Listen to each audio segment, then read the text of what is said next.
This is what I call the zombies. I call them my little zombies sometimes. Yeah.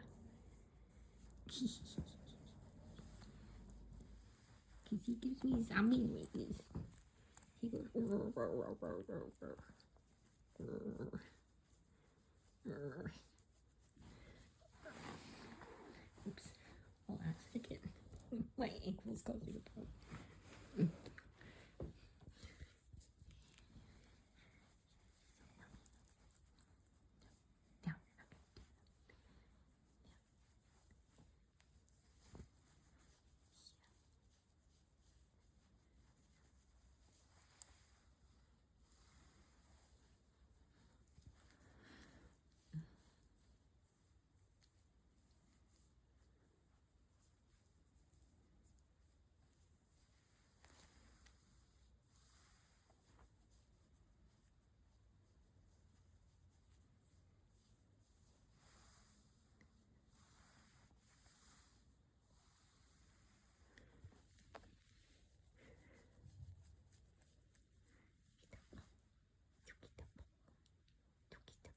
Can we get a smile, Amour?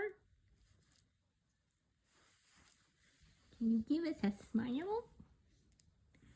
Can you give us a smile? No, you want to give us a smile? So we need to do a story time. So this dude, I'm sitting in my parents' backyard. They haul me all the way over there with my bad ankle. And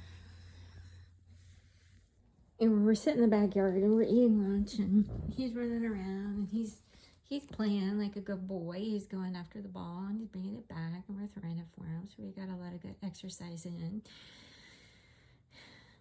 And then it's really quiet. And I said to my mom, like, have you seen Amour? Because he was usually like lying on the brick, right?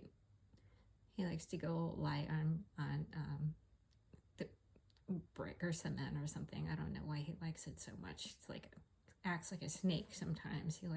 He actually does really well on the heat. I know a lot of people take umbrage with me, but you know what? Huskies have a double coat. So yeah, he's going to start like this. Is mild right now. Not much is coming out because he was groomed not too long ago. But the shedding is real. It is very, very real. Yeah, so he's kind of like a snake and shedding his skin, only it's fluffs of hair everywhere. Yeah, so he actually does really, really well in the heat. A lot of people ask me about that. When they lose that layer under in here, the protective top coat protects their skin from the sun. It's like they've got built-in UV protection. It's part of the reason why you're never supposed to shave a husky, especially in the summertime, because that top layer is like their UV protection. Their built-in SPF, right? It also keeps them nice and cool. Yeah, but he does love to lie around on the cement and on warm brick and sun himself. Don't you, buddy? Yeah. But he does love the snow and he does love climbing into ice piles and melting them. Yes. Yes. Yeah. He's a good boy.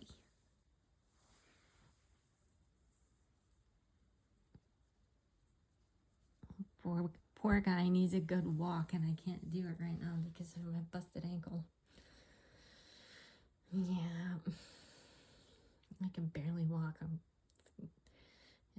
not a weeble wobble. I might wobble around and hobble around, but I actually do fall down. So he made it to the tree. I did not. As I said in my post, I met the pavement instead. Let's go back to story time. I digressed. I'm sorry. So actually, I was lying there contorted, and I'm like, oh my God, I don't want to, like, I felt my pants start to like move down. And there were a bunch of kids up playing basketball, and I'm like, no, I can't stand up that way because if I move the kids, I'm gonna feel really, really bad. So I managed to move myself a bit. The kids were laughing a little bit, and I don't know if they were laughing at me or not, but I was like, oh my gosh, right? So I started walking towards the car, and I'm like, oh. And I wish that someone had gotten a video of it, because I'm going, I sound like a zombie, and Amour sounds like a zombie. Would get in the car and starting it, and I'm putting my foot down to get the gas going, and I'm like, oh my God, I was in so much freaking pain. This person was behind me. Thank gosh they didn't like blast on their horn or anything, because I was in so much flipping pain. Got myself home. I practically passed out on the floor. This was Wednesday night of last week. So I get on the phone. I'm about to like pass out, and I'm like, my mom actually answers, and I said, hey, I'm not going to be able to drive myself into urgent care, but I did something to my ankle when I was walking Amour. And she's like, okay, I'll be right over. So they took me into urgent care. You know my history there. Had x-rays done. Thank goodness nothing is broken, but I'm going to have an MRI done because of my history with tearing ligaments and twisting ligaments and things because of I have Ehlers-Danlos syndrome. I figure you probably want to look at him. You don't want to look at me. I have like no makeup on, and I've been crying, and it's been a difficult day because I'm dealing with insurance and trying to finally found a good doctor that can see me next week. Thank goodness. I've tried walking around on my ankle, but it's not working very well. I'm like seriously hobbling around, and it's kind of making me nervous, you guys. Yeah, so let me know if you have Ehlers-Danlos as well, especially the hypermobile kind. That's what I have. I know for myself, if I'm in excruciating pain, I start to have like vasovagal syncope is what they used to call it, because it's like a stress reaction. But then I notice when it happens, I get really, really hot. And it's when I go to, if like I sat down when I got home, and then when I went to stand up is when it really hit me. And in the past, when I've been raced into the emergency room, the emergency room doctor would talk about something with long words. Which broken down is POTS, postural orthostatic tachycardia syndrome. And then when I was finally diagnosed with the EDS, did a lot of testing on my heart. And the only thing that they found was something called Wolff-Whipple Parkinson's White. Nice long name, right? So I usually, and when I'm talking with my friends, I'll joke about the white wolf syndrome. And they're like, yeah, we know what you're talking about. So it's like either that or it's the POTS. If I'm dealing with the POTS, then you can see me turn red in front of you because I don't do well with temperature changes. Like, so when it's really hot, I used to be great. I used to be like Amour. I would go, practically lie down in the heat and bask in it. And the same thing in the cold weather. I was like climbing into snowdrifts and making tunnels and things when I was living in upstate New York. I loved it so much. It felt so good. The cold, I think, always felt better than the heat, but the heat always helped me to move more. And that's what a doctor once said to me: the heat will help you to move around more in the morning, especially on a cold morning. But to be careful and to make sure that I was getting the right electrolyte balances, because I know in my 20s when I started having what they called convulsions, right?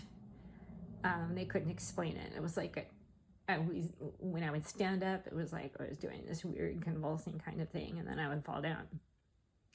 So apparently that's POTS. It's taken them 30 years to diagnose me with POTS.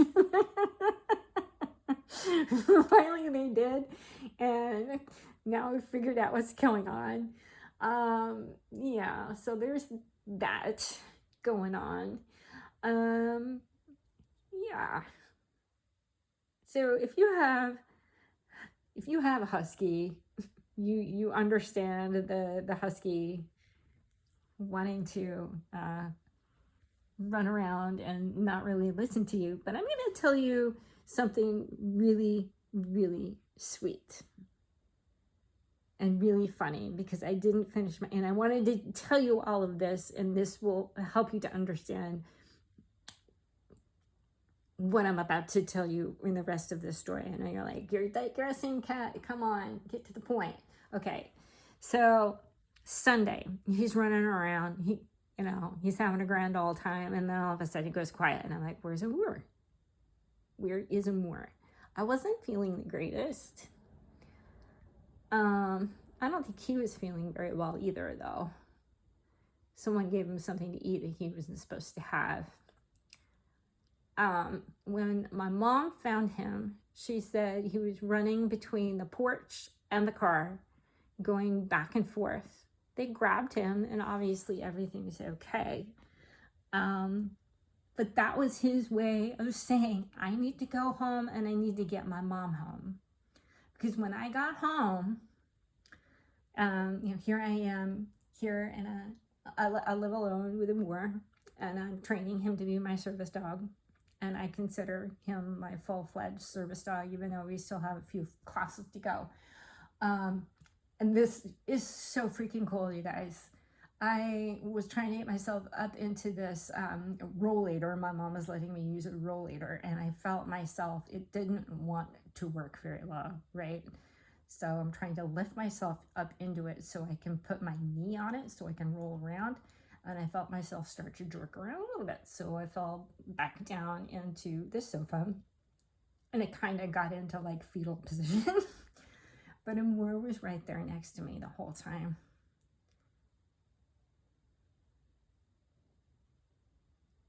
And he started making this noise,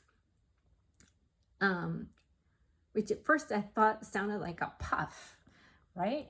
But it wasn't. It was more like he does this every whisper when I tell him to whisper, and he whispers, or use your inside voice, and he goes like, I can't. He sounds like a zombie when he does it. That's why I call him my little zombie. It's such a silly noise, and I can't get him to do it. Of course, he won't do it when I put the video on. He did a little bit for you. But he started making that noise, and that is his indication to me that I need to drink water.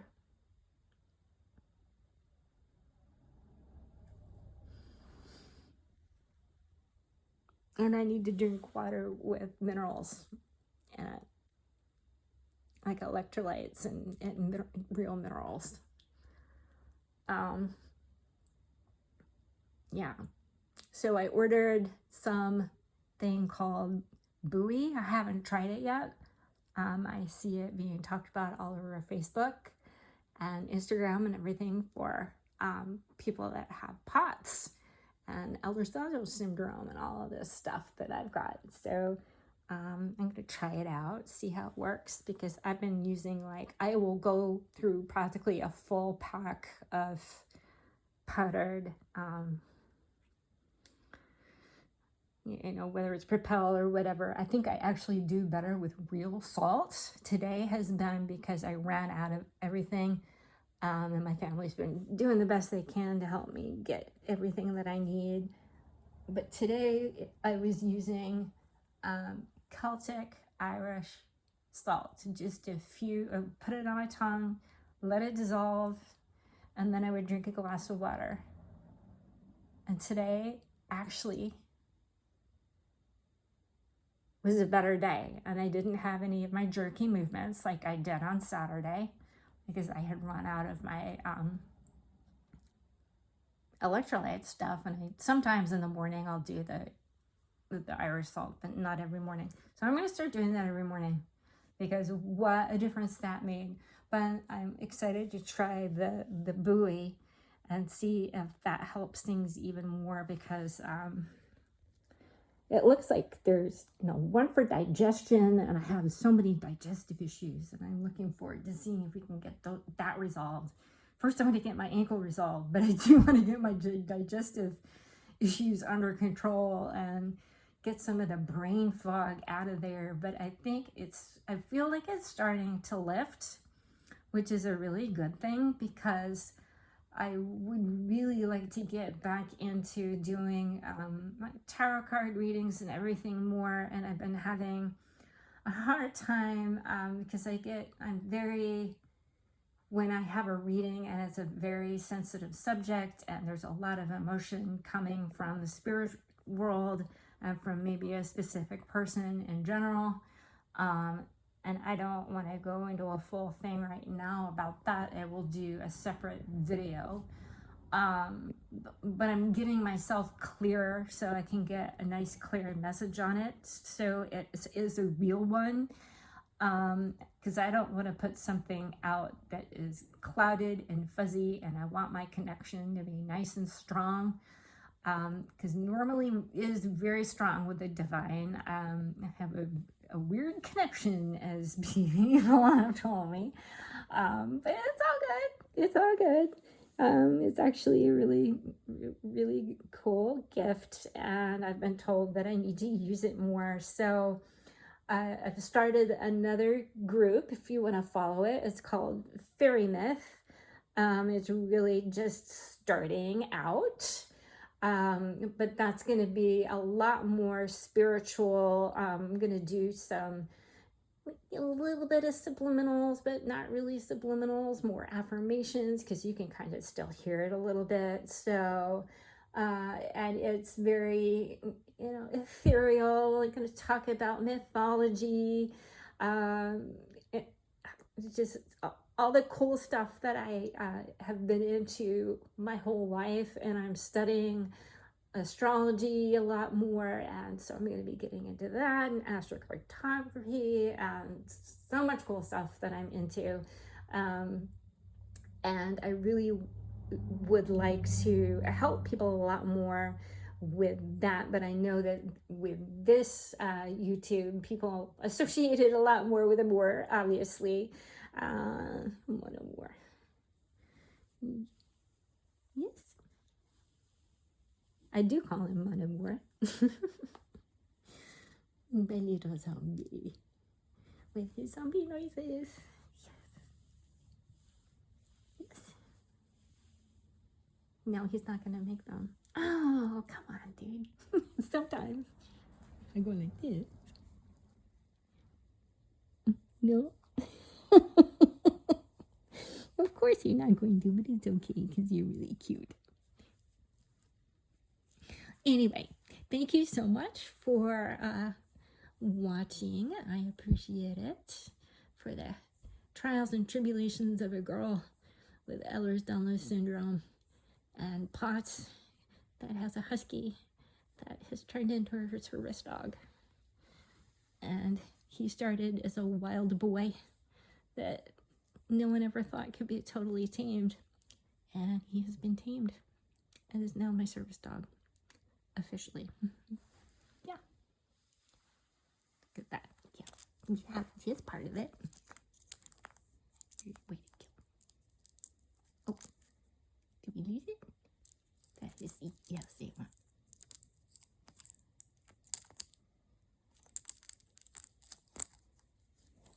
Yep, service dog.